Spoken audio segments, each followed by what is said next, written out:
Hello everyone, welcome to legal study. आज की इस वीडियो में हम डिस्कस करेंगे concept of law and classification of law क्या है। बहुत ही इंपॉर्टेंट टॉपिक है। साथ ही साथ मैं बताती चलूँ, ये हमारा यूट्यूब चैनल है। इसमें आप देख सकते हैं कि हमने लगभग ज्यूरिस्प्रूडेंस के सभी कंसेप्ट को क्लियर कर लिया है। इसमें हमने इंट्रोडक्शन देखा था, डेफिनेशन, सोर्सेज क्या है ज्यूरिस्प्रूडेंस की। फिर हमने स्कूल्स को डिस्कस किया था, लॉ एंड मोरालिटी को डिस्कस किया है, concept of legal right and legal duties को डिस्कस किया है। इन सभी वीडियो को आप देख सकते हैं यदि आप देखना चाहें। बात करते हैं लॉ की। कंसेप्ट ऑफ लॉ क्या है? बोला है द टर्म जो लॉ है उसकी डिफरेंट काइंड है of the rule and principle. Law क्या है? एक इंस्ट्रूमेंट माना गया है, ठीक है।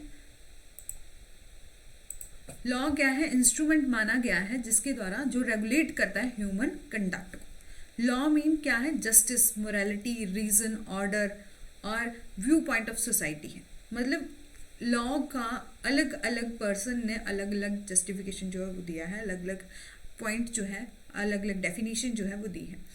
कई ने, जैसे कि हमारे लेजिस्लेचर पॉइंट ऑफ व्यू से हम देखेंगे तो लॉ का क्या मतलब है? Statute, act, rule, regulation, order और ordinance and point of view of legislature.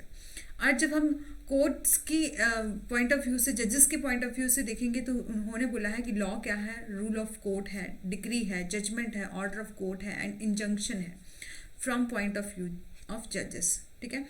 और हम बात करते हैं लॉ का। लॉ की टर्म जो है वो बहुत ही ब्रॉडर टर्म जो है वो इंक्लूड करती है पूरे एक्ट्स को, स्टैट्यूट्स को, रूल को, रेगुलेशंस को, ऑर्डर को, ऑर्डिनेंस को, जस्टिस को, मोरालिटी को, रीजन को। ये सारी ही चीज़ें जो है वो लॉ में कवर होती हैं।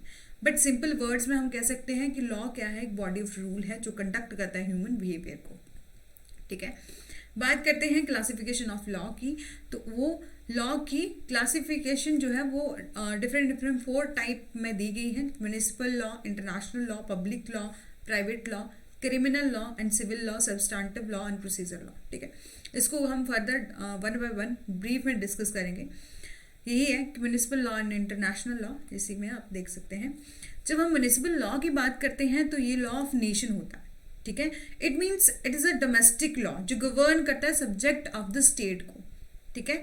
ये कॉन्ट्रेरी है टू द इंटरनेशनल लॉ के। This is contrary to international law. Municipal law जो है वो रेगुलेट करता है relation between individual under the sway of the respective state. मतलब जब हम बात करते हैं नेशनल लॉ की, ठीक है, इंटरनेशनल की बात नहीं कर रहे, नेशनल की। जब हम, जैसे फॉर एग्जांपल के लिए हम इंडिया के लेवल पर बात करें तो इंडिया में जितने भी लॉ एप्लीकेबल हैं, इंडिया की टेरिटरी के अंडर जितने भी लॉ एप्लीकेबल हैं वो आते हैं म्युनिसिपल लॉ में, ठीक है।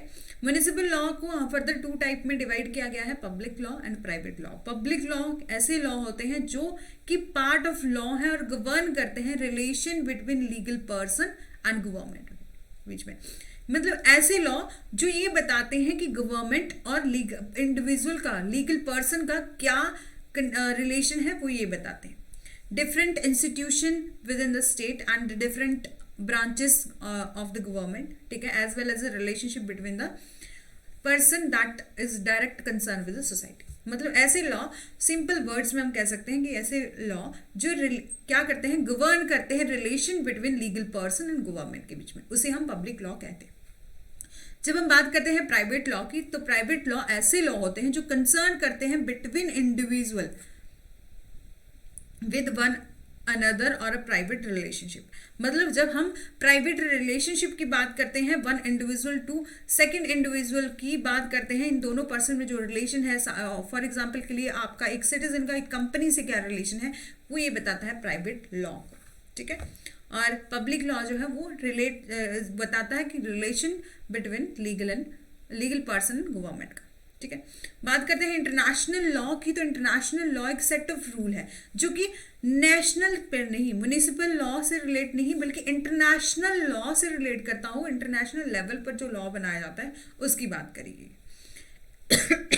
सॉरी, इंटरनेशनल लॉ क्या है? सेट ऑफ रूल्स है जो कि बाइंड करता है बिटवीन द कंट्रीज को, और जिसका एम क्या है? इंश्योर करना सोसाइटी एंड इंश्योर करना security and peace among the various nation, ठीक है। बात करी है इंटरनेशनल लॉ की। इंटरनेशनल लॉ क्या है? एक सेट ऑफ रूल्स है, ठीक है। सेट ऑफ रूल जो क्या करता है? बाइंड करता है कंट्रीज को, सारी ही कंट्रीज को, एक कंट्री को नहीं, सभी कंट्रीज को बाइंड करता है और जिसका एम क्या है, सिक्योरिटी एंड पीस को इंश्योर करना अमंगस्ट वेरियस नेशन में, ठीक है। It is an independent system of law जो एग्जिस्ट करता है outside legal framework of particular state, ठीक है, जिसमें इंटरनेशनल लॉ को फर्दर क्लासिफाई किया गया है 4 कैटेगरीज में, ठीक है, जिसमें हम बात करते हैं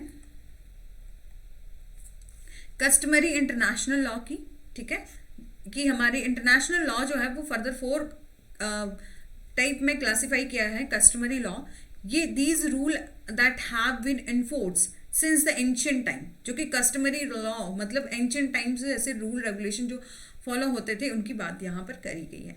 ट्रीटी लॉ क्या है कि ये जो रूल रेगुलेशन बनाए जाते हैं ट्रीटी से, वहाँ पर वन और मोर कंट्रीज क्या करती हैं, मिलकर कोई ट्रीटी बनाती हैं, कोई रूल रेगुलेशन बनाती है, उसको ट्रीटी लॉ बोला गया है। बात करते हैं पब्लिक इंटरनेशनल लॉ की, तो ये these are the rule that govern the conduct and the relation of the state, ठीक है। प्राइवेट इंटरनेशनल लॉ क्या है, बोला है कि ऐसे रूल और ऐसे principle according to which the cases with the foreign element के द्वारा डिसाइड किए जाते हैं, मतलब फॉरेन कोर्ट के द्वारा जो डिसाइड किए जाते हैं, ठीक है। ये हमारे इंटरनेशनल को लॉ। बात करते हैं नेक्स्ट की पब्लिक एंड प्राइवेट लॉ, जिसको कि हमने पहले भी समझा कि पब्लिक लॉ कैसे होते हैं, जो गवर्न करते हैं relation between legal person and government के बीच में, between the different institution of the state, between the different branches of government and as well as the relationship between the person and are the direct concern with the society। और ये activity of the state को regulate करते हैं by the public law, ठीक है, मतलब जहां पर आप गवर्नमेंट और एक इंडिविजुअल के रिलेशन को देखते हैं, उनके रिलेशनशिप को मेंटेन करते हैं, ये बात करता है हमारा पब्लिक लॉ, ठीक है। इट मीन्स द टर्म जो पब्लिक है, जिसका क्या मतलब है, स्टेट और a sovereign part of body, a person holding delegate authority under the state, ठीक है। बात करते हैं पब्लिक लॉ को फर्दर क्लासिफाई किया है constitutional law, administrative law and criminal law. Constitutional law को हम डिटरमाइन करते हैं nature of the state and structure of government, ठीक है। ये above the supreme from the general law of land है, ठीक है, इसको डिस्क्राइब किया है, ये डिस्क्राइब करता है structure and function of 3 organ of government. 3 organ कौन है, एग्जीक्यूटिव, लेजिस्लेचर और जुडिशरी, ठीक है, ये हमारे गवर्नमेंट के 3 ऑर्गन है।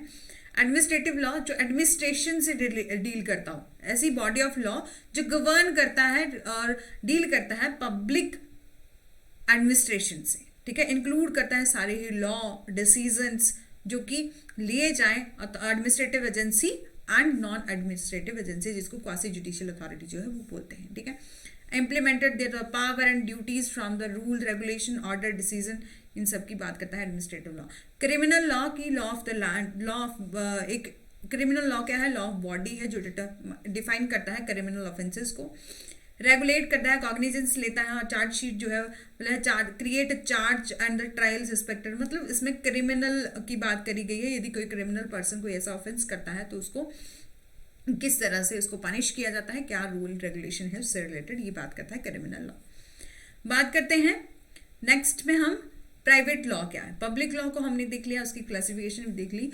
प्राइवेट लॉ क्या है, meaning of private law. Private law क्या है, एक ब्रांच ऑफ लॉ है जो डील करता है right and duty of a private individual से और रिलेशनशिप बिटवीन देम से। प्राइवेट लॉ जो है वो डील करता है right and obligation of individual, families, business and small group से, मतलब ऐसा लॉ जो क्या करे, डील करे with the right and obligation से, इंडिविजुअल के राइट एंड ऑब्लिगेशन से, फैमिली से, बिजनेस से, अपने मतलब प्राइवेटली अपने से रिलेटेड जो है उन चीज़ों से डील करे, जैसे कि ऐसे राइट और ऑब्लिगेशन जो इंडिविजुअल के होते हैं, किसी फैमिली के होते हैं अपने, ठीक है। फर्दर इसको क्लासीफाई किया है law of person, property law, law of liability, conflict of law, ठीक है। जो लॉ ऑफ लाइबिलिटी जो है उसको फर्दर डिवाइड किया गया है कॉन्ट्रैक्ट में, क्वासी कॉन्ट्रैक्ट में और टॉर्ट में। फिर बात करते हैं नेक्स्ट सिविल लॉ और क्रिमिनल लॉ के बीच में। तो सिविल लॉ क्या है, मीनिंग ऑफ सिविल लॉ क्या है, ऐसा लॉ जो डील करता है behaviour the causes of injury of individual की बात करता है। आप देखते हैं कि जब भी हमारा सिविल केस चलता है तो वहाँ पर एक प्लेंटिफ जो है वो डिफेंडेंट पर केस करता है, वहाँ पर कोई सोसाइटी एट लार्ज की बात नहीं करी जाती, वहाँ पर सिर्फ इंडिविजुअल के राइट की बात करी जाती है। और जब भी केस चलता है तो उसके बाद जब लास्ट, जैसे कि क्रिमिनल लॉ में, क्रिमिनल में हम देखते हैं कि वहाँ पर पनिशमेंट मिलती है, फाइन मिलता है, तो यहाँ कंपनसेशन और डैमेजेस जो है वो दी जाती है। ठीक है, ये जो है टोटली डिफरेंट है। यहाँ पर सिविल प्रोसीजर अडॉप्ट किया जाता है, सिविल केसेस। यहाँ पर फर्दर जो ज़्यादातर केसेस कैसे होते हैं, कॉन्ट्रैक्ट्स के होते हैं, प्रॉपर्टी से रिलेटेड होते हैं, ये सब केस जो है वो सिविल लॉ में डील किए जाते हैं। बात करते हैं क्रिमिनल लॉ की, तो क्रिमिनल लॉ डील करता है बिहेवियर जो रिकॉग्नाइज करता है crime against the public society और स्टेट के बारे में ये बात करता है। Even the immediate victim of a person, for example के लिए मर्डर, असॉल्ट, थफ्ट और ड्राइविंग, ड्रंक एंड ड्राइविंग की बात है। क्रिमिनल लॉ जो है वो डील करता है after the public interest, looking after public interest. ये इन्वॉल्व करता है पनिशिंग एंड रिहेबिलिटेशन ऑफेंडर की।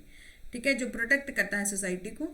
ठीक है, यहाँ पर पब्लिक प्रोसिक्यूटर जो होता है वो स्टेट की तरफ से केस जो है वो फाइट करता है। यहाँ पर हमेशा ही जब भी क्रिमिनल ऑफेंस होता है तो स्टेट वर्सेस से केस जो है वो चलाया जाता है। और जब केस डिसाइड होता है तो वहाँ उसे फाइन एंड इम्प्रिजनमेंट जो है वो मिलता है। ठीक है, ठीक है, ये सब आता है क्रिमिनल लॉ में, जो डील करता है क्राइम से। ठीक है, और सोसाइटी एट लार्ज के अगेंस्ट जो है उसको अपने उसके अगेंस्ट होता है, ये हमारा क्रिमिनल लॉ। बात करते हैं सब्सटैंटिव और प्रोसीजर लॉ। सब्सटैंटिव लॉ ऐसे लॉ होते हैं जो गवर्न करते हैं ओरिजिनल राइट से एंड ऑब्लिगेशन ऑफ इंडिविजुअल से। सब्सटैंटिव लॉ क्या करते हैं, डिराइव करते हैं from a common law, statute, constitution. For example के लिए a claim to recover for breach of contract और negligence of fraud would be common law, that is a substantive right. लेकिन law refer करता है body of rule जो determine करते हैं right and obligation of individual and collective basis. For example के लिए statement ले लेते हैं कि यहाँ पर ए और बी के बीच में कोई कॉन्ट्रैक्ट हुआ। ठीक है, बी ने क्या करा, उस कॉन्ट्रैक्ट की ब्रीच कर दी। तो ये सब हमारी जो राइट है, ब्रीच ऑफ कॉन्ट्रैक्ट की राइट है, ये कहाँ दिए हैं, कॉन्ट्रैक्ट में दिए हैं। तो कॉन्ट्रैक्ट क्या है, ये हमें सिर्फ ये बताता है कि ये क्या है, इसकी ब्रीच हो तो हम क्या कर सकते हैं, केस फाइल कर सके। ये सब रूल जो है ये हमें बताता है कॉन्ट्रैक्ट एक्ट। ठीक है, तो ये हो गया हमारा सब्सटैंटिव। और जब हम बात करते हैं, सब्सटैंटिव हो गया, और जब हम बात करते हैं कि इसके लिए क्या प्रोसीजर है, यदि हमें कॉन्ट्रैक्ट एक्ट में जाना है और अपनी राइट को क्लेम करना है, हम अपने राइट को इन्फोर्स करवाने के लिए क्या कर सकते हैं, तो ये सब हमें दिया है प्रोसीजर में कि आप सबसे पहले क्या करेंगे, केस फाइल करेंगे, प्लेंट फाइल करेंगे। सिविल नेचर का केस होएगा, यदि कॉन्ट्रैक्ट से रिलेटेड है तो वहां पर एक प्लेंटिफ होगा, एक डिपेंडेंट होगा, जिसके अगेंस्ट ये बन जाएगा प्लेंटिफ और ये बन जाएगा डिपेंडेंट। ये बात करी है हमारे प्रोसीजर लॉ में। ठीक है, इसीलिए ही बोला है कि हमें सब्सटैंटिव लॉ में सिर्फ राइट दिए होते हैं, प्रोसीजर का के बारे में नहीं बताया गया होता। लेकिन जब हमें मतलब प्रैक्टिकल चीज, जो प्रैक्टिकल, यदि आपको रूल रेगुलेशन ये सब जो दिए होते हैं, रूल और रेगुलेशन आपके राइट के बारे में और ऑब्लिगेशन ऑफ इंडिविजुअल के बारे में हमें बताता है हमारा सब्सटैंटिव लॉ। लेकिन प्रोसीजर लॉ हमें बताता है कि आपको वो राइट क्लेम करने के लिए आपको कौन सा रास्ता मिलता है, आपको पहले क्या करना पड़ेगा, पहले प्लेंटिफ फाइल करेगा प्लेंट, और डिफेंडेंट जो है वो कोर्ट में बुलाया जाएगा, फिर डिफेंडेंट जो है वो अपनी रिटन स्टेटमेंट फाइल करेगा, उस तरह से पूरा प्रोसीजर जो है वो चलेगा। ये हमें बताता है प्रोसीजर लॉ। ठीक है, इसको आप एक बार दोबारा से फिर से देख लीजिए। प्रोसीजर लॉ जो है एस्टैब्लिश करता है legal rule by the substantive is created. जो सब्सटैंटिव लॉ में क्रिएट किए गए हैं उनकी इन्फोर्समेंट और उनको अप्लाई करता है हमारा प्रोसीजर लॉ, और specially in a court of law में अप्लाई करता है। ठीक है, लॉ जो हमारा प्रोसीजर लॉ है ये रेफर करता है different process through which a case proceed. ठीक है, प्रोसीजर लॉ डिफाइन करता है rule which the substantive law में बी इन्फोर्स। ठीक है, ये बात करी है प्रोसीजर लॉ में। ठीक है, यही था हमारा कॉन्सेप्ट। आई होप आपको यह समझ में आया होगा ये छोटी सी वीडियो में, सिविल एंड क्रिमिनल लॉ। ठीक है, सभी हो गया है। ओके, आई होप, दोबारा से फिर से बता देती हूँ, ये हमारा यूट्यूब चैनल है और यहाँ हमने लगभग ज्यूरिस्प्रूडेंस की सभी वीडियोस में ज्यूरिस्प्रूडेंस को कवर कर लिया है। यदि आपने नहीं देखा है तो देख सकते हैं। साथ ही साथ thanks for watching, do like, share and subscribe, press the bell icon for further notification.